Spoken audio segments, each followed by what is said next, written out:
Žinot pasaką apie Bebenčiuką, ne visi?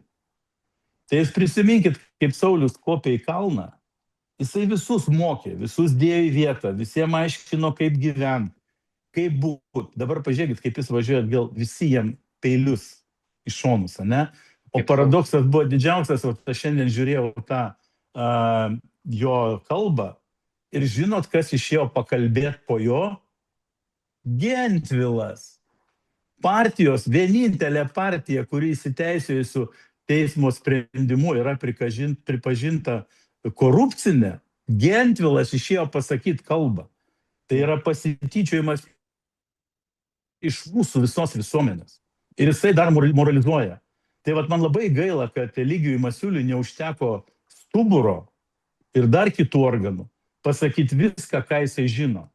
Ir apie uostą Klaipėdos, ir apie meravimą, ir apie viską.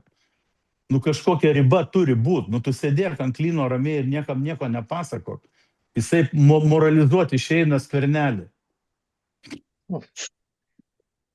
Kalbos eina, kad būna dopingo paėmęs, tai ir pramušant galbu, ne? Jo, čia mes nuėjom visai iš šoną, kalbėjom apie Skvernelį, nufilosofavom. Tai Kaip anglai sako, tūsičiai izvinėniai. Atsiprašau, kad... Nes aš čia norėjau biškį pasisakyti apie tas dalykus ir kažkur nuvažiavom iš šoną. Tai man tai visą laiką labai patinka, kad čia atseit gėlės. Gėlės, čia gėlės kažkokios, tai gėlių tarnybos, augalinkystės. Dabar pažiūrėkime. Nuo 2016 iki 2020 metų Skvernelis buvo premjeras. Nu, kas yra premjeras? Nu, jisai, tai yra vykdomoji valdžia, ne įstatymo leidimo, vykdomoji, kur valdo visus procesus. Tikrus procesus. Pinigus. Visus valstybės pinigus. Tai aš sakau, visus procesus. Pinigus per procesus. No.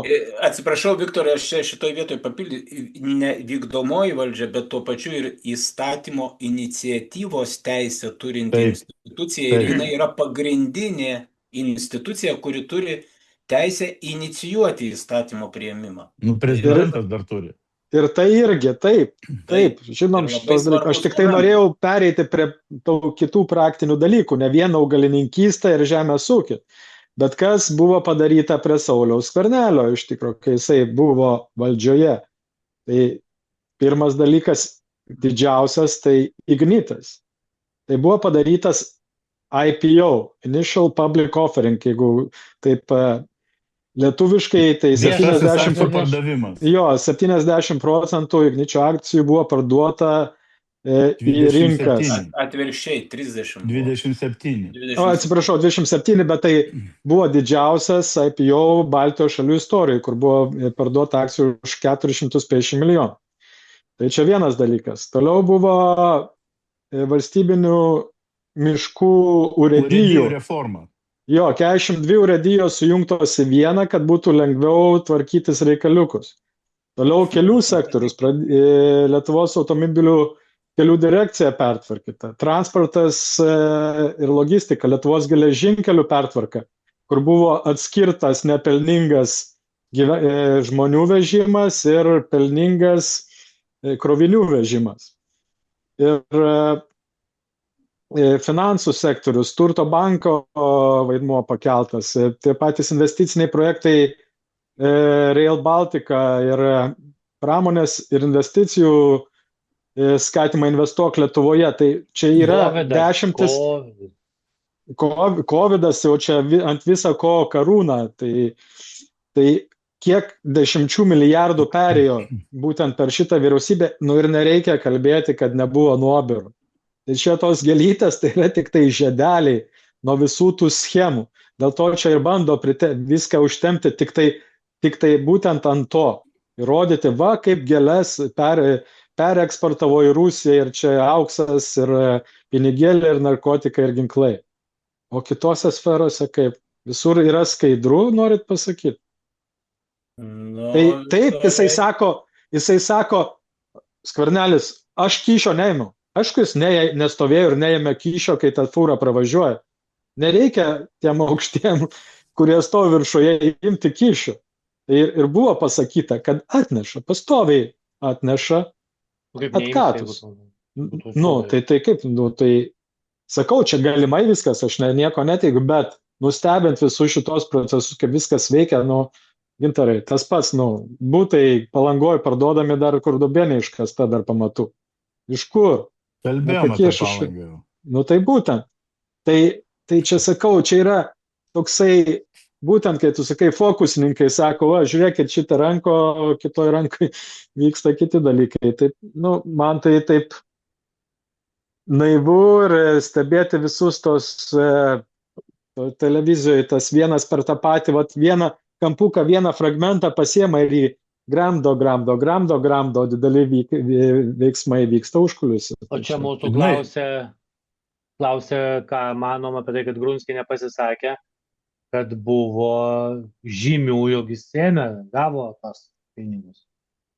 Žiūrėk, yra du dalykai.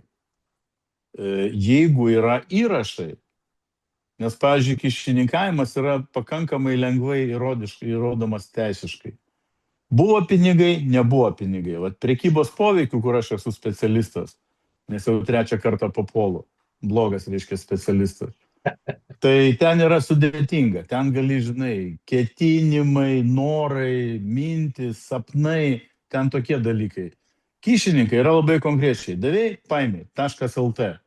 Jeigu ten yra užfiksuota operatyvinė medžiaga kontražvalgybos perdavimo pinigų, tai Skverneliui ragas.